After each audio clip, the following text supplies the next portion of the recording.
Hello, everybody. I have to look up there.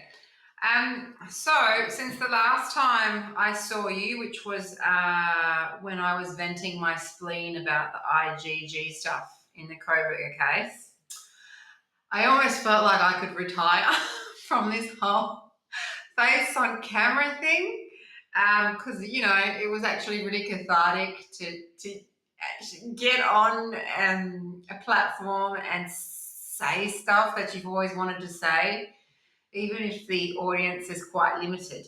I have been told, however, that if you do want to succeed in this particular media, so like YouTubing, streaming, and whatnot, you do have to sort of have a better average than one video every 8 days, which is sort of what I'm doing. And that's very hard for someone that doesn't have the ego to say, or like the expertise or anything like that. And why should anyone even listen to me? I am literally a nobody.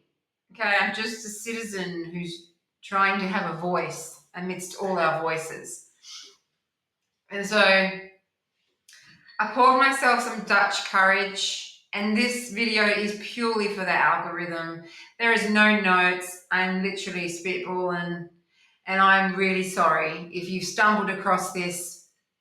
And the only thing I can offer you right now is authenticity. But the thing that I want to talk about in a later video is going to be about the origins of criminology and what do they call him? Like the granddaddy of criminology. His name was Cesare Lombroso. I think I said his name right.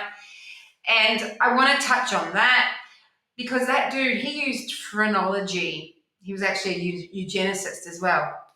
He used phrenology and which is looking at the traits of criminals, of people, to figure out who was going to be a criminal. He wrote a book called The Criminal Man, I think. Anyway, and I want to tie that into biometrics for starters. It's a good way of identifying criminals in modern day. And then it always seems to kind of come back to our genetics and our DNA. So I thought that's going to be an interesting parallel to draw. But, that kind of topic is going to take me some time. And apparently, algorithm doesn't really respect your time. You need to pump it out like a bit of a whore. And I did put up a good fight to the person who said this to me. I was like, I can't do that. Like, if I don't believe it, I can't say it. I have to thought it through. And he basically said I was being wanky. So I'm not going to be wanky. I racked my brain as to what I could possibly talk about. And I thought, well, the Dateline thing came out on Brian Kohberger, so I'll touch on that. And the other thing I think is important to look at is, so who could have done this whole Idaho 4 thing, right? Obviously, the state has rested on Brian Kohberger.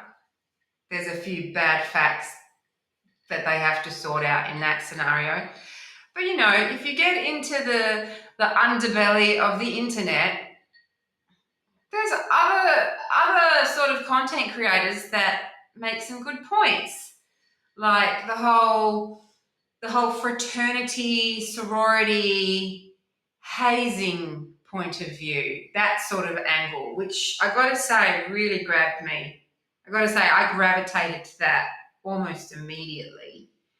And I haven't left it entirely, but then there's another content creator, and he comes from an angle of it being quite very drug related, and I don't know if it's like a homegrown American drug related or if it's sort of more like international cartel related, but it is drug related. And that also, in light of something that we learned on the Dateline piece, I was like, maybe. So I guess it's time to sort of broach the awful subject that I am alluding to here, and that's of Ethan's wounds, how Ethan was treated, and it's fucking awful. That boy, apparently, I mean, they're saying it was a swift hit to like a main artery, but then there was some attention given to his calves, and post-mortem, or if it was before he died, that is of note. Either someone wanted to incapacitate this lad because he was a threat, okay, or there's something almost symbolic in attacking this athlete's calves. And I'm sort of, I don't know, I'm not that smart, and I don't have enough information to figure out which it is, but Ethan's calves were targeted. It's hurtful to talk about, really, isn't it? You think this is easy, and then you get on camera and you're like, I have no right to talk about this. And yet here I am. So if you're coming at it from the viewpoint of it perhaps being drug related, then that would suggest a rather experienced attacker.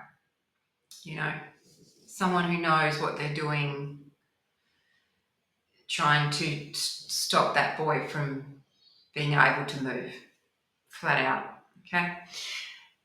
But then my immediate thought was someone had it in for his athleticism, his calves. It was really, the whole thing freaks me out, but yeah. And yeah, there's just so many amazing content creators out there with whom we can all sort of bounce our ideas off. And we should be thankful for that, I guess, if it's done respectfully. And I mean, where are we at now? I've just, I'm almost pushing 8 minutes, and I honestly think that's enough. But there was no notes here. This is just the ruminations of my mind. I'm really hoping this wasn't in any way disrespectful or boring, or anyway, I'm just doing it for the algorithm. I'm whoring myself. Thanks for listening. Bye.